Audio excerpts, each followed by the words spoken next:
ಶಕ್ತಿಯಸ್ತ್ರ ನ್ಯೂಸ್ಗೆ ಸ್ವಾಗತ. ನಗರದ ಮಲತಳ್ಳಿಯಲ್ಲಿರುವ ಕಲಾಗ್ರಾಮದಲ್ಲಿ ವಿಜಯ್ ಸಿನಿ ಟಾಕೀಸ್ ವತಿಯಿಂದ ವಿಜಯ್ ಹಾಗೂ ಸುನಿಲ್ ಸಂಗಡಿಗರವರ ಸಾರಥ್ಯದಲ್ಲಿ ಚಿತ್ರೋದ್ಯಮ ಸೇರಿದಂತೆ ವಿವಿಧ ಕ್ಷೇತ್ರದಲ್ಲಿ ಗಣನೀಯ ಸೇವೆ ಮಾಡುತ್ತಿರುವ ಸಾಧಕರಿಗೆ 2026ನೇ ಸಾಲಿನ ಮಿನುಗುತ್ತಾರೆ ಕಲ್ಪನಾ ಪ್ರಶಸ್ತಿ ನೀಡಿ ಪುರಸ್ಕರಿಸಲಾಯಿತು.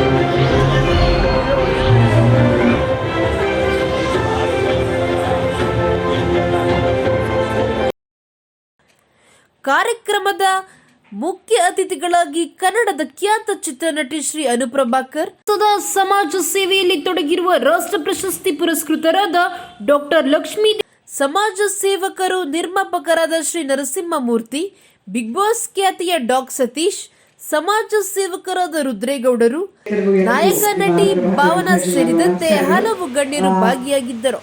ಬಹಳ ಸಂತೋಷ ಆಯಿತು ಇವತ್ತಿನ ಕಾರ್ಯಕ್ರಮಕ್ಕೆ ಬಂದು. ಸಾಮಾನ್ಯವಾಗಿ ನಟರ ಹೆಸರುಗಳಲ್ಲಿ ಆ ಥರ ನಾವು ಪ್ರಶಸ್ತಿಗಳನ್ನ ಕೇಳ್ತೀವಿ. ಆದರೆ ಮಿನುಗುತ್ತಾರೆ ಕಲ್ಪನಾ ಅಮ್ಮ ಅವರ ಹೆಸರಲ್ಲಿ ಸುನಿಲ್ ಅವರು ಈ ಒಂದು ಪ್ರಶಸ್ತಿನ ಕೊಡ್ತಿರೋದು ಇದು 15ನೇ ವರ್ಷ ಅಂತ ಕೇಳಿ ಬಹಳ ಸಂತೋಷ ಆಯಿತು. ಶಿವುಗೆ ಥ್ಯಾಂಕ್ ಯು. ಶಿವಾನಂದ್ ಅವಾಗಿವಾಗೆಲ್ಲ ಕಾರ್ಯಕ್ರಮಗಳಿಗೆ ನನಗೆ ಕರೆ ಮಾಡ್ತಿರ್ತಾರೆ.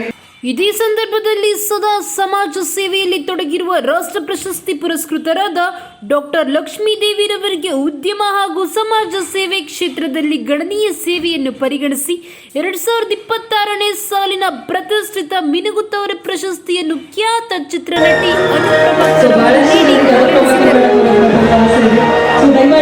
ಡಾಕ್ಟರ್ ಲಕ್ಷ್ಮೀ ದೇವಿ ಅವರು ವೇದಿಕೆಗೆ ಆಗಮಿಸಬೇಕು. ಸಮಾಜ ಸೇವಕಿ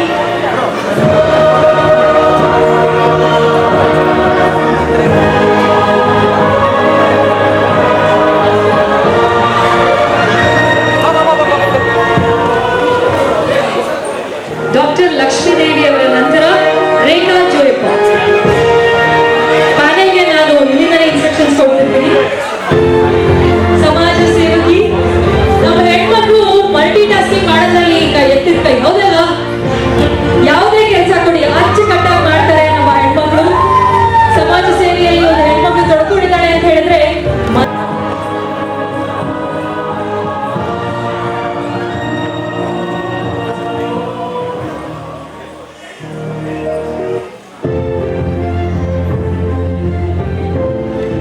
very good.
ಒಂದು ಟೀಮ್ ಮಾಡ್ತಾ ಇದೆ. ಆ ಟೀಮ್ಗೆ ಸಪೋರ್ಟ್ ಎಲ್ಲರೂ ಸುಮ್ಮನೆ ನಮ್ಮ ಟೀಮ್ಗೆ ಸಪೋರ್ಟ್ ಮಾಡಿ ಖುಷಿ ಆಗುತ್ತೆ, ಹೆಮ್ಮೆ ಆಗುತ್ತೆ.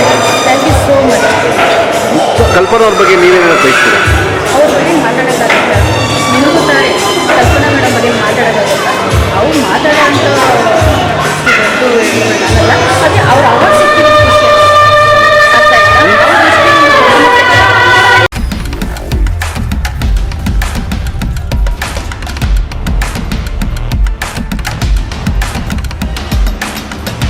ಶಕ್ತಿಯಸ್ತ್ರ ನ್ಯೂಸ್ ಕನ್ನಡ, ಆಫ್ ಕೋರ್ಸ್